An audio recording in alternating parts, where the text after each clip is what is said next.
Our 45th president, I guess it was the 45th, got inaugurated the other day, and one of the major platforms that he ran on was building a wall to keep Mexicans out because it was Mexicans that was taking our jobs. And I'd like to dispel that theory, that, and in a very simple way, in a way that affects us all. It's not the Mexicans that are keeping us from getting jobs and they're undercutting us. It's not that at all. What is keeping us from getting jobs is the economic policies over the last 30 years, and it's gotten worse and worse. It all started in the early 1980s with what is called Reaganomics or voodoo economics, and it was called supply side economics. The powers that be, the smart people, the ones that have money and send their children to school and fund universities and smart people and think tanks on how to go about building and creating a world in which the rich get richer and the poor get poorer.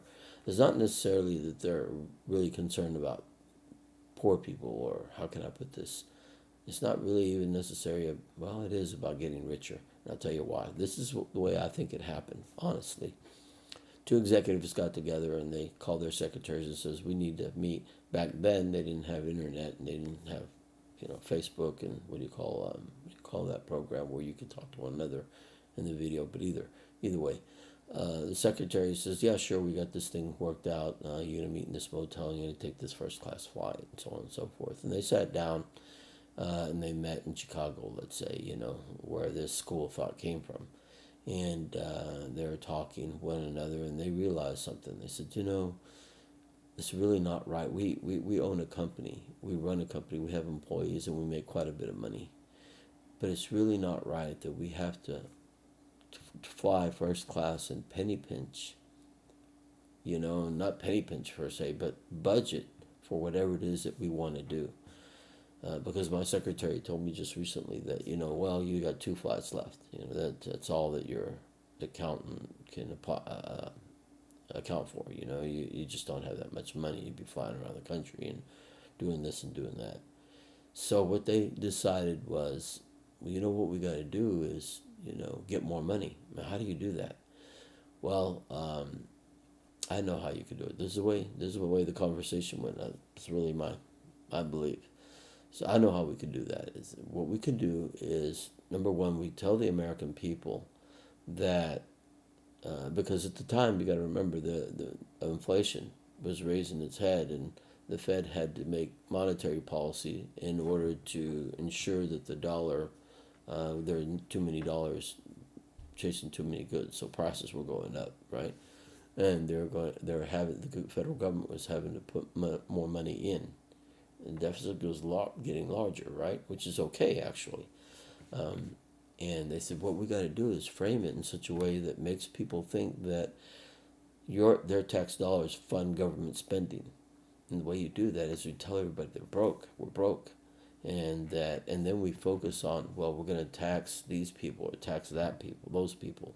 You see, and what that did is that it scared people because number one, it made people believe that when the government spends money and where money comes from is through the banks, number one, and from themselves, right? From themselves. In other words, I can't do anything unless you pay me taxes first, right?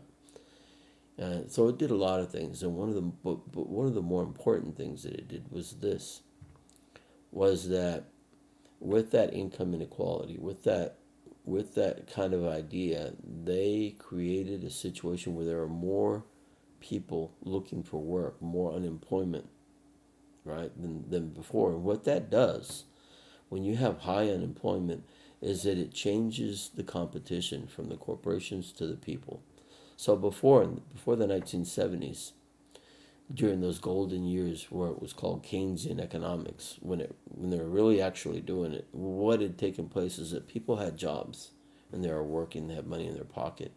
Sales drive economies. Sales drive economies. When you have money in your pocket, that's when businesses will hire and the economy is going and people are doing well.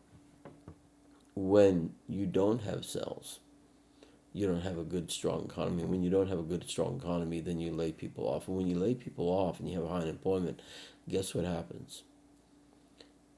Now people are standing in line for work, okay, trying to get work. And corporations now have the leverage. They could reduce the wages, and this has been happening over the last 30 years. And now people have to compete for work, and the wages go down, and the executive pay and corporate pay goes up. Now this doesn't work with mom and pop stores. Okay, mom and pop stores don't have that kind of leverage that corporations have. Okay, GE and so on and so forth. The big ones, AT&T. So that's what happens. All right, now you got a big pool of people looking for work and high compensation for corporations, and they say it because and they justify that because they went to school and they're really smart, right? When in fact they're not. What they did is they lied to the government, to the people, about what money was, where it comes from, and how our government uses money. And then not only did they do that, then they like a mafia, went out and paid for their politicians and their lobbyists to push this agenda, to push this thing, and now they've got what they want. And Trump goes in there and says, "Well, it's the Mexicans. It's the Mexicans." In actuality, it's not. It's people that are. It's people. The reason why we're in the boat that we're in is because we have allowed corporations to manipulate our minds into thinking certain things that are just not true. Now, the only way we fight back is a lot of ways. I know we're angry. A lot of us are about Donald Trump being the president, and I honestly don't think it's really the Republicans. It's what's called the blue dog Democrats. The problems are that we're being ignored as a people. Okay, and we're not being represented. That's taxation without representation. That's, a lot of people would say, hey, you ought to, the revolution for that. And there are a lot of groups, a lot of movements right now. I'm part of one called Our Revolution, East Texas, and they're, and I think we're justified. We're absolutely justified. And what's worse, what's very difficult here for us going forward is that we are being ignored through the media and through our representative. And the challenge for us is that we have to find a way to not be ignored. Now, a lot of people got a lot of ideas.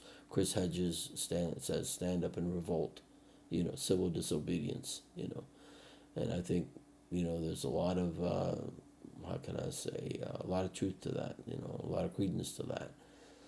But also important is that if you do not understand the issues, if you do not understand exactly what's going on, then it's going to be very, very hard for us to make a case for why we're revolting, why we're, why we believe we're justified. If we say that it's, well, you're racist, and by a large part that's true, but you have to consider something, okay?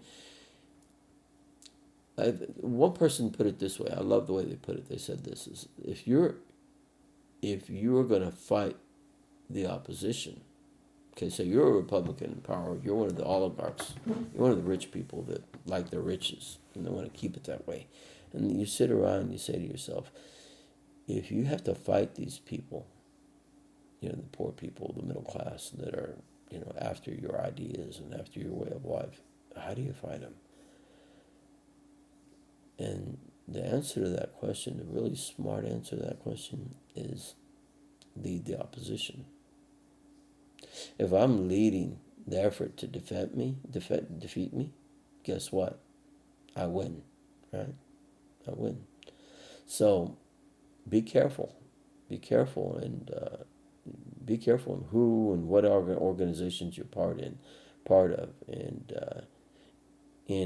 ground your opposition, ground your opposing, ground it in truth, number one, and in knowledge. With truth and knowledge, now you can use those things to identify who is really for you and who's really fighting for your best interest. Okay, so I'll keep it short right there, and I'll give you some more heads up later on. Thanks for listening. Below, I got my YouTube channel. You can click on it. And I'm kind of new to this technology stuff. I don't do it that much, but I got a lot to say, folks. Now, if you want to hear me or not, hey, that's cool, But I got a lot to say. I'm sure we all do, don't we? Thanks.